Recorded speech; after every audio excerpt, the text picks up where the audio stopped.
Okay, just a quick video here to take a look at our progress.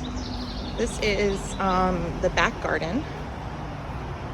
I'm going to show you guys what I got going on here.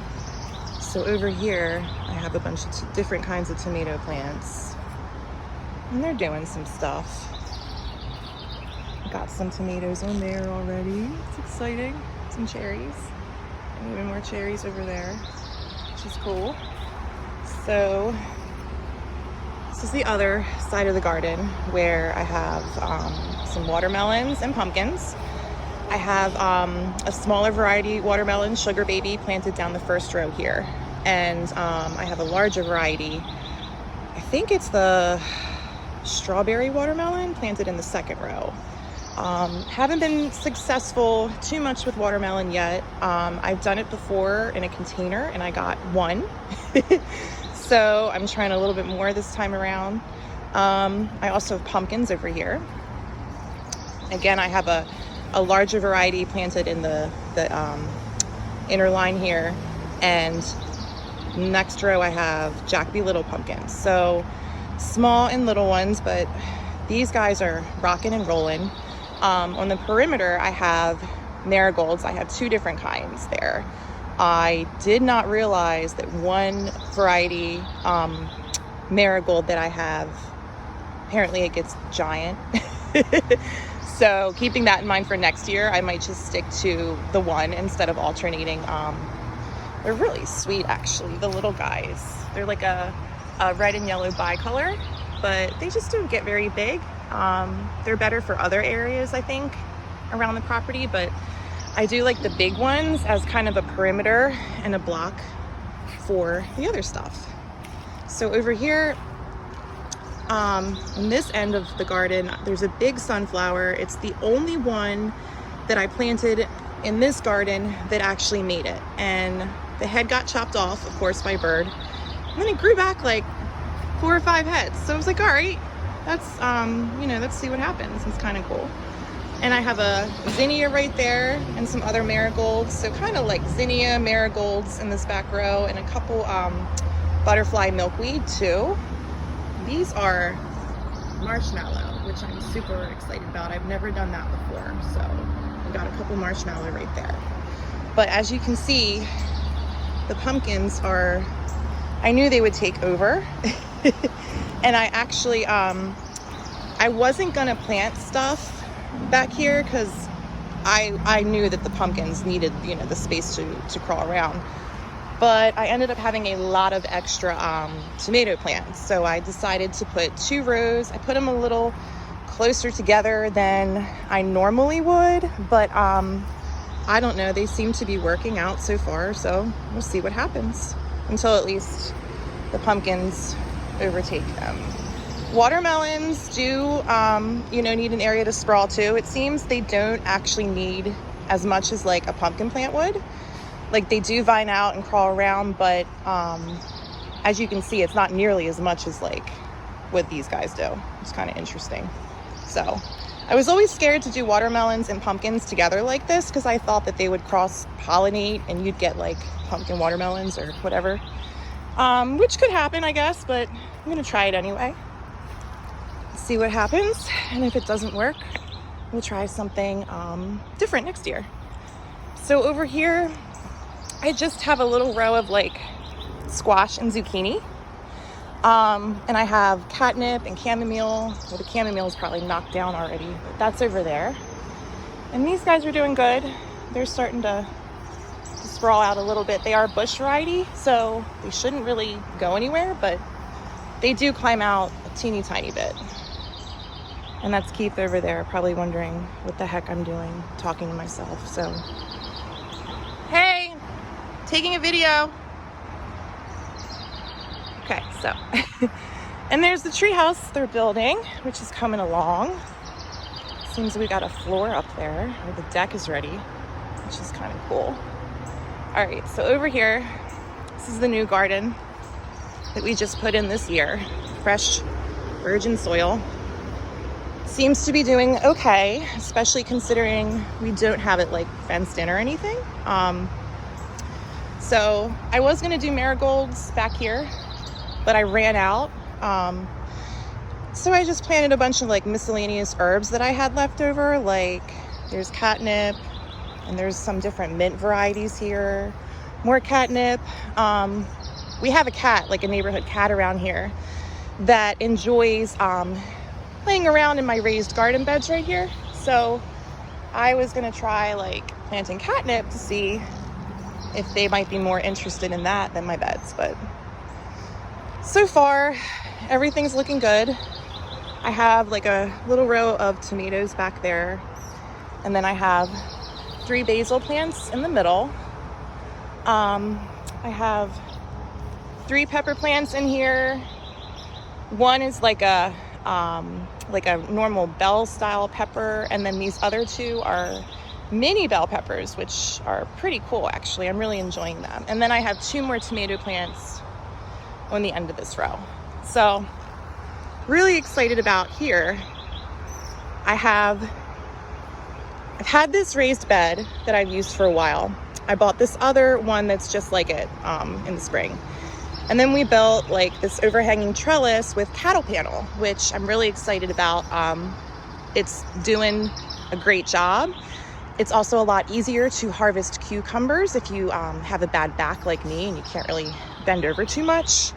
So really happy about this. In hindsight, doing it again, I probably would have made it a little wider through here. I think we stuck with 4 feet, which I was kind of adamant about because I'm like, I wanted to plant more back here and I didn't want to run into our swing set area. So I was like, no, keep it at 4 feet. It'll be fine. And now I'm kind of like, yeah, Keith was right. I should have listened to him. But it's still cool. Like you can walk through here. We're starting to get stuff climbing on top, which is awesome. Because my main goal was like, I want to be able to just, that would be awesome in my eyes. So we can walk through here.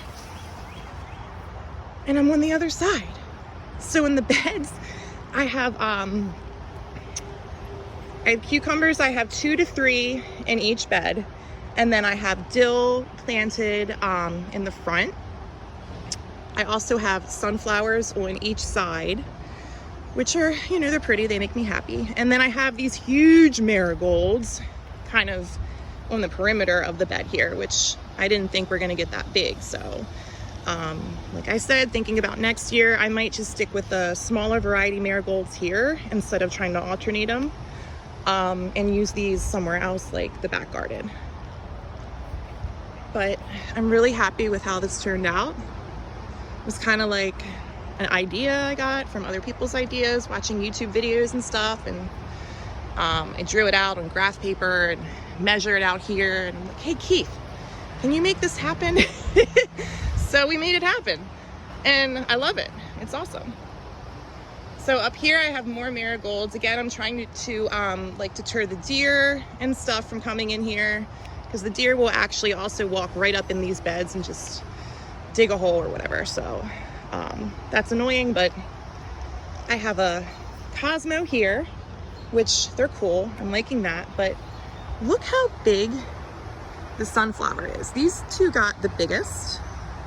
They're definitely a good foot taller than me, just to give you an idea. So that's exciting. They have little heads, which, you know, that's okay.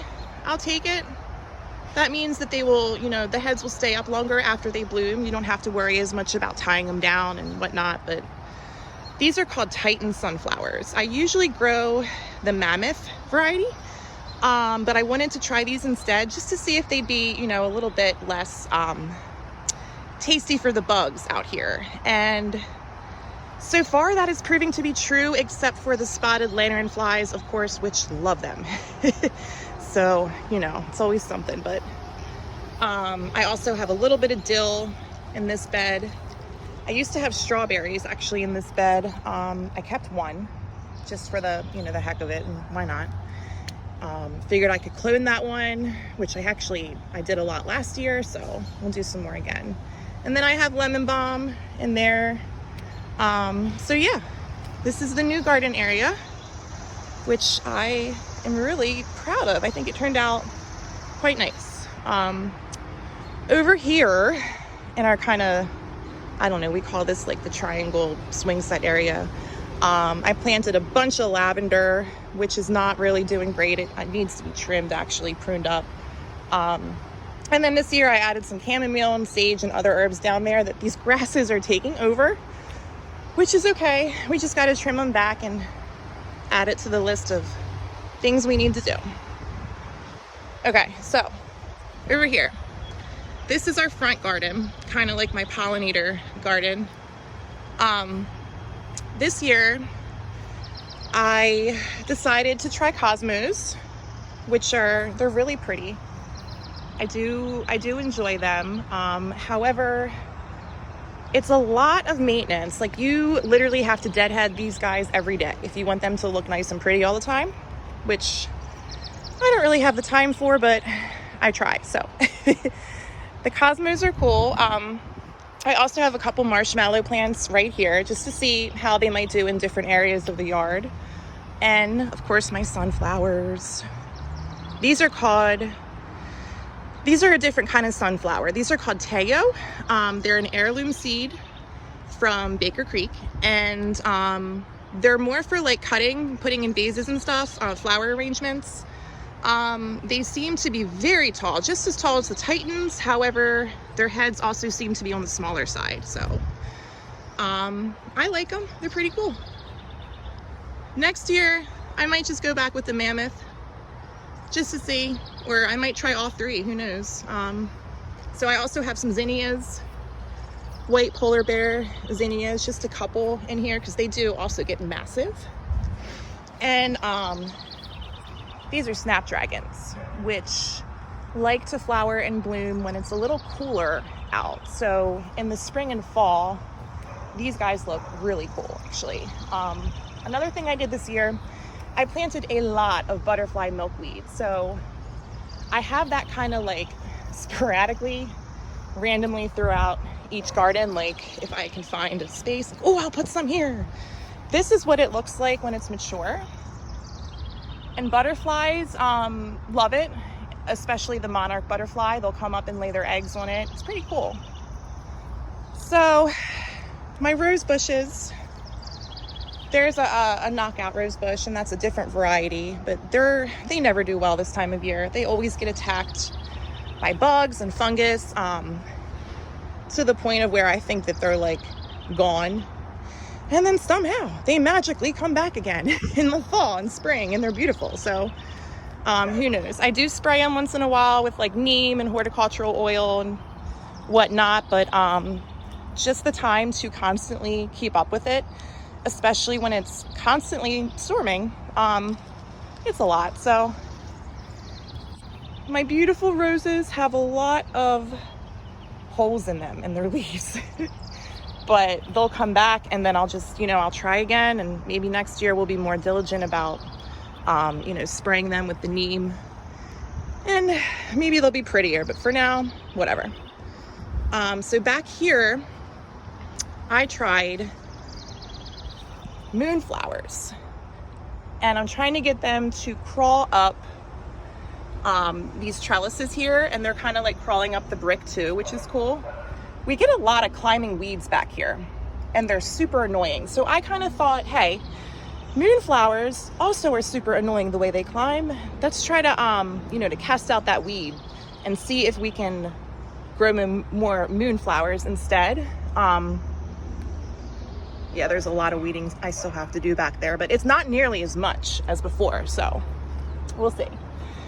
And then in the front, I have a couple more zinnias. Over here is our beloved blueberry bush, which we got from Charlie, and she has been rocking and rolling. She provided us with so many blueberries this spring. It's always a treat to come out here with the kids and pick them. It's like one of the most exciting things of spring. So this year we actually kind of put a border up and net up, and we got a lot more blueberries that way. So we'll be continuing to do that, I think, each year. And there's Keith again, wondering what I'm doing. No, I'm not. Builder Keith Spence. Builder Keith Spence. So that's a tour. Trying to think of what, oh wait, there are a couple more things. Let's go up here.